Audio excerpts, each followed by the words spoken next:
ጤና ይስጥልኝ የተወደዳችሁና የተከበራችሁ የኢትዮኒውስ ቤተሰቦች እንደምናላችሁ ሰላምታችን በያላችሁበት ይድረስ። እነሆ አዳዲስና ወቅታዊ መረጃዎችን አዘጋጅተን ወደ እናንተ ማድረስ ጀምረናል። ከኢትዮኒውስ ልዩ መረጃዎች ጋር አብራችሁ እንድትቆዩ ግብዣችን ነው። በቅድሚያም አርዕስተ ዜናዎችን አስቀድማለሁ።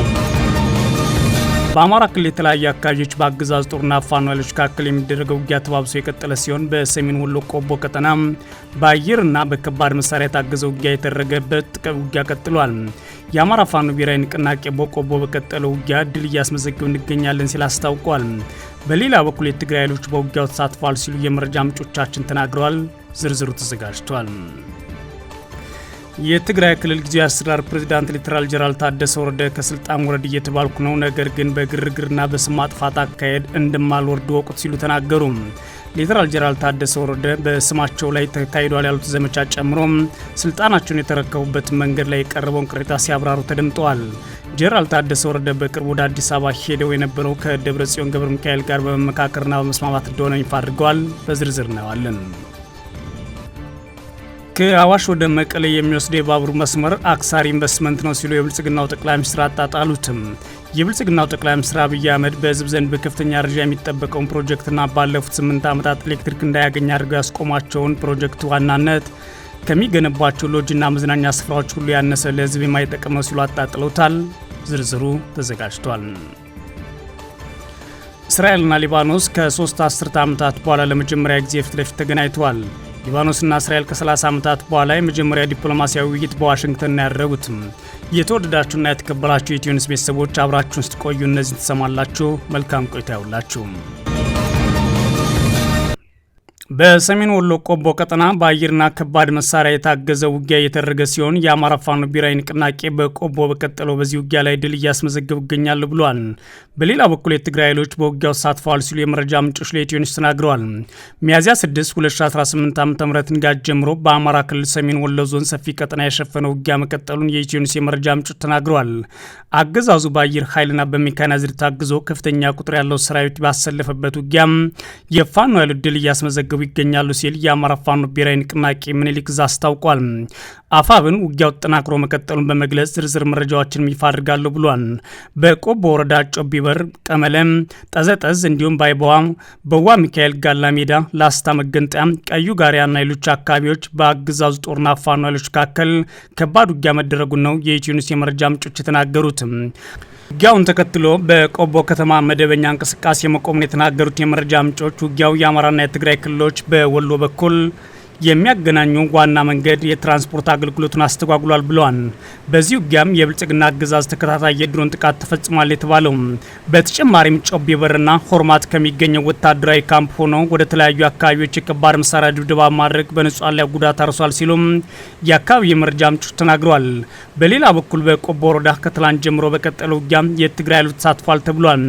ኢትዮኒውስ እስከ ትላንት ድረስ የትግራይ ኃይሎች በቆቦ አለማጣ ወረዳ አዋሳኝ አካባቢዎች መጠጋታቸው መዘገቡ የሚታወስ ሲሆን በአካባቢው በቀጠለው የአገዛዙ ጦርና የፋኖ ኃይሎች ውጊያ ላይ የትግራይ ኃይሎች በአዋሳኝ አካባቢዎች ተሳትፏል ሲሉም የመረጃ ምንጮች ጠቁመዋል።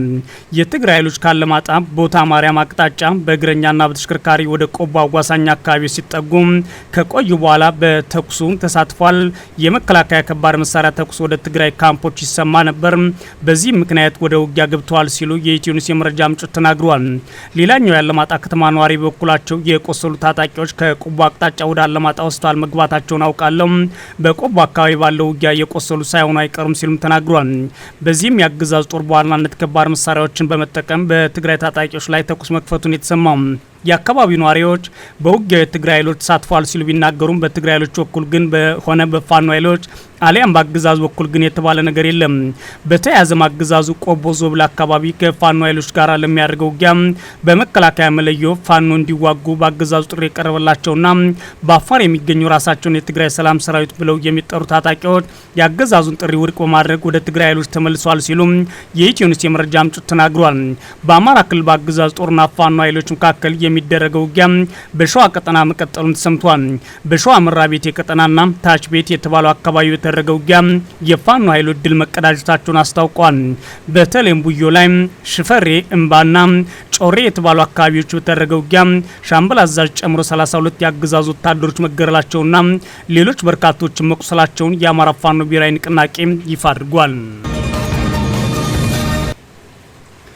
የትግራይ ክልል ጊዜያዊ አስተዳደር ፕሬዝዳንት ሌተናል ጄኔራል ታደሰ ወረደ ከስልጣን ውረድ እየተባልኩ ነው፣ ነገር ግን በግርግርና በስም ማጥፋት አካሄድ የሚሆን አይደለም አሉ። ሌተናል ጄኔራል ታደሰ ወረደ በቅርቡ ወደ አዲስ አበባ ሄደው የነበረው ከደብረጽዮን ገብረ ሚካኤል ጋር በመመካከርና በመስማማት እንደሆነ ይፋ አድርገዋል። የብልጽግና ፌዴራል መንግስት ለአንድ ዓመት ስልጣናቸውን ያራዘምላቸው የጊዜያዊ አስተዳደር ፕሬዝዳንት ሌተናል ጄኔራል ታደሰ ወረደ ወደ አዲስ አበባ ያደረጉት ጉዞ የህወሓት ሊቀመንበር ዶክተር ደብረጽዮን ገብረ ሚካኤል በሚያውቁትና በመከሩበት እንዲሁም በተስማማንበት መንገድ ነው ብለዋል። ፕሬዝዳንቱ ትላንት ከሰዓት በሰጡት ጋዜጣዊ መግለጫ እንዳብራሩት በቅርቡ ወደ አዲስ አበባ የተጓዙት በፌዴራሉ መንግስት በተደረገላቸው ጥሪ መሰረት ሲሆን ጉዞው የፕሪቶሪያ ውል ፈራሚ ከሆነው ህወሓት ሊቀመንበር ዶክተር ደብረጽዮን ጋር በመመካከርና መስማማት የተደረገ ነው ይላሉ። ጄኔራሉ በመግለጫቸው ስልጣናቸውን አንቀበልም መባሉን ጠቅሰው የታደሰ ወረደ ስልጣን መራዘም አንቀበልም ከማለት ባለፈ እኔን ሳይቀር ሹመቱን አትቀበልም፣ ሹመቱን አልቀበለውም ብለህ መግለጫ ስጥ ብለውኛል። እኔ ግን ይህን አላደርግም፣ በግርግርም ሆነ በማጠልሸት አልወርድም ወይም የሚሆን ነገር የለም ሲሉ ተደምጠዋል። ሌተናል ጄኔራል ታደሰ ወረደ ሹመት ተቀብለና ብለው ዶክተር ደብረጽዮን ገብረ ሚካኤል እንደነገሯቸውና እንዳልነገሯቸው ያሉት ነገር ባይኖርም ነገር ግን በምክክር ሪፖርት ለማቅረብ የሄድኩት ከደብረ ጽዮንና ከህወሓት ባለስልጣናት ጋር ተነጋግሬ ነው ብለዋል። ጄኔራል ታደሰ ወረደ ህወሓት ወጥቶ ስለተቃወሙ የስልጣን ዘመናቸው ለአንድ ዓመት መራዘም ማብራሪያቸውን የሰጡ ሲሆን መጋቢት 30 2018 ዓ.ም ተጠናቀቅ የነበረው የጊዜያዊ አስተዳደሩ ስልጣን ጊዜ ተከትሎ የስልጣን ክፍተት ተከስቶ ክልሉ መንግስት አልባ እንዳያም ከሁለት ወር በፊት ጀምሮ ነው ከፌዴራል መንግስት ጋር ምክር ሲደረግ የነበረውም ብለዋል። ወደ አዲስ አበባ ስጓዝ የፕሪቶሪያ ፈራሚ ከሆነው ህወሓት ሊቀመንበር ዶክተር ደብረጽዮን ገብረ ሚካኤል ጋር በመመካከርና መስማማት ነው ብለው ጨምረው ተናግረዋል። ወሬ ተወራብኝ ሲሉ የተደመጡት ታደሰ ወረደ የተወራው ሁሉ ሆቴል ውስጥ ሆኜ እንዳለሁኝ ነው የሰማሁት ካሉ በኋላ አዲስ አበባ ለምን ሄደ? ሳንመካከርበት ብቻውን ለምን ይሄዳል? ወዘተ መባሉን ሰማው ማለት ቅሬታቸውን ገልጸዋል። ወደ አዲስ አበባ ለምን ሄደ ብሎ ወሬና ውሃ የሚቋጠር ሙግት አይደለም ያሉት ጄኔራሉ መሄድ ነበረብኝ፣ አለበዛ ባልኬድ ግን የልጅ ጨዋታ ነው የሚሆነው ማለት ወደ አብይ መሄዳቸውን የተሻለ እንዳደረገው ተናግረዋል። ሆኖም ግን ህወሓት የሹመታቸውን መራዘም በተመለከተ በብልጽግና አገዛዝ የተፈጸመ የተናጠል ውሳኔ ነው በሚል ተቃውሞታል። ጄኔራል ታደሰ ወረደ በግርግርና በስም ማጥፋት የሚመጣ ነገር የለም በማለት የተናገሩት ደግሞ አሁን እሳቸውን ከስልጣን እንደማይወርዱ ጭምር በመጥቀስ ነው። ታደሰ ወረደ ወደ አዲስ አበባ ሲሄድ የውጭ ሀገር ዲፕሎማቶችን ማግኘት ነበረብኝ፣ ሲጀመር አንዱ ስራ ያምሱ ነው ያሉ ሲሆን የአሜሪካና የፈረንሳይ አምባሳደሮች ጋር መወያየታቸውን ይፋ አድርገዋል። ይህም ሆኖ የህወሓት ፍላጎት አንስተው የተናገሩት ጄኔራሉ በእነሱ በህወሓቶች በኩል ከፕሪቶሪያ ስምምነት በፊት የነበረው መንግስትና ምክር ቤት ለመመለስ ፍላጎት አለ ብሏል። ጨምሮም የኔን ካቢኔ አለመፈለግና መለወጥ መብት ነው፣ ነገር ግን ይህንን ለማድረግም ቢሆን የራሱ የሆነ ስርዓት አለው ያሉ ሲሆን ካቢኔያቸውን ጭምር ለመለወጥ እንቅስቃሴ እየተደረገ እንደሆነ የጠቆሙት በማዋከብ ግን የሚሆን ነገር አይደለም በማለትም ተቃውሟቸውን አሰምተዋል። ታደሰ ወረዳውን ተይዞ ያለ ያሉት አንድ ጉዳይ አዲስ አበባ ዜና ብሎ የጠቀሱት የህወሓት ባለስልጣናትን በመክሰስ ጭምር ሲሆን ውሾችን በመፍታት በየሶሻል ሚዲያው ስም የማጥፋትና የማጠልሸት ዘመቻ ማድረግ ነው ሲሉም ተናግሯል። ቀጥለውም ይህ የስም ማጥፋት ዘመቻ አያዋጣም፣ የትም አያደርስም የሚሉት ጄኔራል ታደሰ ወረደ አሁን በትግራይ ሰላም ብቻ ነው የሚያስፈልገው፣ እንዲያውም ወደ ጦርነት ለማስገባት የሚያስችል በቂ ምክንያት የለም በማለት ጦርነትን ጭምር እንደሚከላከሉ ሲናገሩት ሰምተዋል። በተጨማሪም ሌተናል ጄኔራል ታደሰ ወረደ በአዲስ አበባ ያቀረቡት ሪፖርት በተመለከተ የተናገሩ ሲሆን ሪፖርቱ ለፌዴራል መንግስት ያቀረቡት በክልሉ የመስሪያ ቤቶች የስራ አፈጻጸም መሰረት ያደረገ ነው ሲሉ ተናግረዋል። በሪፖርቱ በውይይቱ ከተነሱ ዋና ዋና ጉዳዮች ተፈናቃዮች ወደ ቀያቸው መለስ፣ የትግራይ ክልልን ግዛት እንዲከበር ማድረግ፣ በጦርነት የወደሙ ተቋማትን መልሶ መገንባት፣ በትምህርት የጤና ዘርፍ ያሉ እንቅስቃሴዎችን በተመለከተና የበጀት መቋረጥ ተከትሎ የተከሰተውን የመድኃኒት እጥረት ይገኝበታል ሲሉ ተናግረዋል። በተጨማሪም ከጦርነቱ በኋላ የክልሉ የእርሻ እንቅስቃሴ መልሶ ለማነቃቃት ሊገቡ ከተፈቀዱ ትራክተሮች መካከል በጅቡቲ የቀሩትን በተመለከተ ጥያቄን አቅርብ ያለው ሲሉ መናገራቸው ተሰምቷል። ከአዋሽ ወደ መቀለ የሚወስድ የባቡር መስመር አክሳሪ ኢንቨስትመንት ነው ማለት አብይ አህመድ ታጣጣሉት። የብልጽግናው ጠቅላይ ሚኒስትር አብይ አህመድ በህዝብ ደረጃ ከፍተኛ ደረጃ የሚጠበቀውን ፕሮጀክትና እሳቸው ከሚገነቧቸው ልጆችና መዝናኛ ስፍራዎች ሁሉ ያነሰ ለህዝብ የማይጠቅም ነው ማለት አጣጥለውታል። ባለፉት 8 ዓመታት በዝምታ ሲጎዱትና ኤሌክትሪክ እንዳያገኝ ወይም ፍጻሜ እንዳያገኝ ሲያደርጉት የነበሩትን ፕሮጀክት የማይጠቅም ነው ማለት አጣጥለውታል። ከአዋሽ መቀለ የሚወስድ የባቡር መስመር በከፍተኛ የንግድ ብድር የተሰራና እዳው በ50 ዓመታት ውስጥ እንኳን መመለስ የማይቻል አክሳሪ ኢንቨስትመንት ነው ሲሉ የተናገሩት አብይ በአንጻሩ ከአዋሽ ሊሙ ጅማ የባቡር መስመር ሊገነቡ እንደሆነም ተሰምቷል። አብይ አህመድ በኤቢሲ ቀርቦ ባደረጉት ንግግር ለባቡር መስመሩ ግንባታ 2.6 ቢሊዮን ዶላር የንግድ ብድር ተወስዷል ያሉ ሲሆን ይህ ብድርም አጣጥለውታል። የብልጽግናው መሪ ብድሩ ጤነኛ አይደለም ያሉ ሲሆን መስመሩ የምትገነባውም የሚጓጓዝ ምርት በሌለበት ሁኔታ ነው በማለት ተጠቀሱ ሲሆን ኢንቨስትመንቱ ራሱን ሊመልስ የማይችልበት ደረጃ ላይ ይገኛል ብለዋል። የኤሌክትሪክ ኃይል እንዳያገኝ አድርገው ከአገልግሎት ውጭ ያደረጉትና ያለቀ የማይጠቅም ነው ማለት ያጣጠሉት ይህ ፕሮጀክት ግን በአፋር፣ በትግራይ፣ በአማራ እና በኦሮሚያ ክልል የጨው ምርቶችን፣ የሸቀጥ ምርቶችን፣ የግብርና ምርቶችን፣ የውጭ ገቢ ንግድና የህዝብ ትራንስፖርትን በነዳጅ የሚደረጉትን በኤሌክትሪክ በማድረግ የሚያስቀር ነው ተብሎ ታስቦና ታልሞ የተደረገ ነበር። ምንም እንኳን ጠቅላይ ሚኒስትሩ እሳቸው ያልመሰረቷቸውን ነገሮች ማጣጣል ዋነኛ ስራቸው ቢሆንም ፕሮጀክቱ አልቆ ስራ እንዳይጀምር ማድረጋቸውን ከልለው ህዝቡ መጉት የሚጠብቀውን ፕሮጀክት ግን ላለፉት 8 ዓመታት አስተጓጉለው ያላስጀምሩት የሚጫን ነገር በሌለበት አካባቢ ስለተሰራ ነው በሚል አጣጥለውታል። ነገር ግን በአራት ክልሎች የሚገኙ ማዕድኖችና የምግብ ምርቶች እንዲሁም የገቢና ወጪ ንግዶችና የህዝብ ትራንስፖርት በውጭ ምንዛሬ በሚገዛ ነዳጅ በሚጠቀሙ ተሽከርካሪዎች እየተከናወነ በመሆኑ ይህም ለከፍተኛ ወጪ መዳረጉ ይተካል ተብሎ ይጠበቅ ነበር። በዚህም ሳያበቁ እንደ አዲስ አበባ፣ መቀለ፣ አስመራና ሞያሌ ያሉ የባቡር መስመሮች ለኢትዮጵያ መሰረታዊ አስፈላጊ ቢሆንም መቼና እንዴት ይሰራል የሚለው ጥያቄ ግን ጥንቃቄ የሚሻ ነው ማለት ከጥንቃቄ ውጭ ተፈጽሟል ይላሉ። ከባቡር መስመሩ ይልቅ ተመሳሳይ መጠን ያለው 2.5 ቢሊዮን ዶላር ማዳበሪያ ፋብሪካ ግንባታ ላይ ቢውል ኖሮ ሊገኝ የሚችለው ጠቀሜታ ትልቅ ነው ማለት እሳቸው የጀመሩትን የማዳበሪያ ፋብሪካ ሲያሞግሱ ተደምጠዋል። በአሁኑ ወቅት ከዳንጎቴ ጋር በ40 ወራት ውስጥ የሚጠናቀቅ የማዳበሪያ ፋብሪካ 2.5 ቢሊዮን ዶላር ወጪ የተገነባ መሆኑን ጠቅሰው ፋብሪካው ሀገሪቱ አሁን ከምትጠቀምበት በላይ ምርት የሚያመነጭና አገልግሎት በጀመረው ከ3 እስከ 6 ዓመት ባለው ጊዜ ውስጥ ያወጣውን ኢንቨስትመንት መመለስ የሚችል ነው ሲሉ በጅምር ያለው ፕሮጀክታቸውን ካለቀውና ወደ አገልግሎት እንዳይገባ ካስቆሙት ፕሮጀክት ጋር አነጻጽረው ተናግረዋል።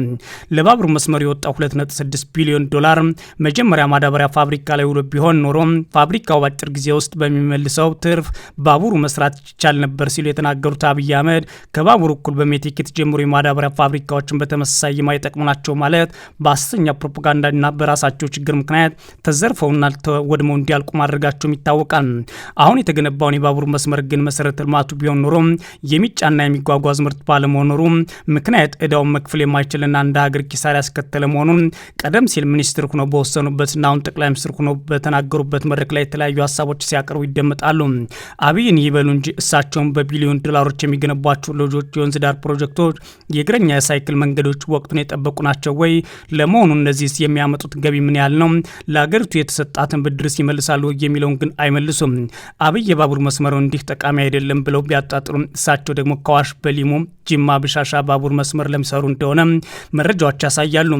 የቀደሙ ስርዓቶች የገነቧቸውን ህንጻም ሆነ ፕሮጀክቶች በማፍረስ በማጣጣልና ማስቆም በማራከስ የሚታወቁትና ወደር የሌላቸው አብይ አህመድ የአዲስ አበባ የህዝብ ባቡር ማመላለሻን ጭምር አጣጥለው ጠቃሚ አይደለም በማለት ቀጣይነት ያለውን ፕሮጀክት ማስቆማቸውም ይታወሳል። በኤሌክትሪክ የሚሰሩት የአዋሽ ሀራ ገበያ መቀሌ ባቡር መስመር ጠቃሚ አይደለም የሚሉት አብይ የህዳሴ ግድብ ኤሌክትሪክን ለክሪፕቶ ከረንሲ ማምረቻ ለአረብ ኤምሬቶች ሸጠው በአንጻሩ ከራሳቸው ጋር ህዝብ ለሚያደርጉት ውጊያ ድሮኖችን፣ ጅምላ ጨራሽ ተተኳሾችን በመሸመት የተጀመሩ ፕሮጀክቶችን ደግሞ በድሮኖቹ በመደብደብ አሁንም ቀጥለዋል። እስራኤልና ሊባኖስ ከ3 አስርተ ዓመታት በኋላ ለመጀመሪያ ጊዜ ፊት ለፊት ተገናኝተው ተወያዩ። ሊባኖስና እስራኤል ከ30 ዓመታት በኋላ የመጀመሪያውን የዲፕሎማሲ ውይይታቸውን በዋሽንግተን አድርገዋል። ይህ ውይይት በእስራኤልና በኢራን በሚደገፈው ሄዝቦላ መካከል የተቀሰቀሰውን ግጭት ለማስቆም መደረጉን መንገድ ይጠርጋል ተብሎ ተጠብቋል። በሁለቱ ሀገራት መካከል አደራዳሪ የሆኑት የተገኙት የአሜሪካ ውጭ ጉዳይ ሚኒስትር ማርኮ ሩቢዮ የሄዝቦላ ተጽዕኖ ለማስቆም ታሪካዊ ድል እንደሆነ ተናግረዋል።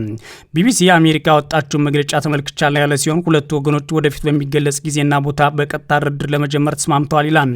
እስራኤል ሁሉንም መንግስታዊ ያልሆኑ የሽብር ቡድኖች ትጥቅ ማስፈታት ትፈልጋለች ተብሏል። ይህም በሂዝቦላ ታጣቂዎችን ለማመልከት የተጠቀመችበት ነው። ሊባኖስ የተኩስ አቁም ስምምነት እንዲደረስና የሰብአዊ ቀውሱን ለመፍታት እርምጃዎች እንድትወሰድ ጥሪ አቅርባለች። ሁለቱ ሀገራት የዲፕሎማሲ ግንኙነት የሌላቸው ሲሆን በመካከላቸው የመጨረሻው ቀጥተኛና በከፍተኛ ባለስልጣናት ደረጃ ውይይት የተደረገው በ1993 ዓ.ም እንደ አውሮፓውያን አቆጣጠር ነበር። አሜሪካና እስራኤል በኢራን ላይ ጦርነት በጀመሩ ጥቂት ቀናት ውስጥ ሂዝቦላ ወደ እስራኤል ሮኬቶችና ድሮኖች ማስወንጨፉን ተከትሎ የእስራኤል ጦር በሊባኖስ ወታደራዊ ዘመቻ ከጀመረበት ጊዜ አንስቶ ከ2000 በላይ ሰዎች ተገድለዋል። ሁለቱ ወገኖች ማክሰኞ ዕለት በዋሽንግተን ሲገናኙ ሂዝቦላ በሊባኖስ በሚገኙ የእስራኤል ወታደሮችና በእስራኤል ላይ ቢያንስ 24 ጥቃቶች ፈጽሟል ተብሏል።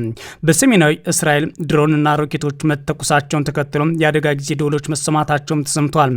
እስራኤል በሊባኖስ የምታደርገው ዘመቻ ወታደር ብቻ በጋዛ ጦርነት ወቅት እንደ አውሮፓ አቆጣጠር በ2023 እና በ2024 የተዋጋችበት ሂዝቦላ ትጥቅ ለማስፈታትና ለማፍረስ ያለመ ብዙ ዋጋ የከፈለችበት እንደሆነ ተናግራለች። የአሜሪካ ውጭ ጉዳይ ሚኒስትር ቃል አቀባይ ቶሚ ፒጎት ከውይይቱ በኋላ በሰጡት መግለጫ እስራኤልና ሊባኖስ የሂዝቦላ ተጽዕኖ ለመቀነስ ለመስራት መስማማታቸውን ተናግረዋል ይላል ቢቢሲ። ሊባኖስ በኩሏ በአገሪቱ ውስጥ ያለውን ከባድ የሰብአዊ ቀውስ ለመፍታትና ለማቃለል ተኩስ እንዲቆምና ተጨባጭ እርምጃዎች እንዲወሰዱ ጥሪ ማቅረቧ ሰምቷል። ይህ በእንዲህ እንዳለ አሜሪካ እስራኤል ከሂዝቦላ ጥቃት ራሷን የመከላከል መብቷን እንደምትደግፍላት ተናግራለች። የተወደዳችሁና የተከበራችሁ የኢትዮ ኒውስ ቤተሰቦች መረጃዎቻችን እነዚህ ነበሩ።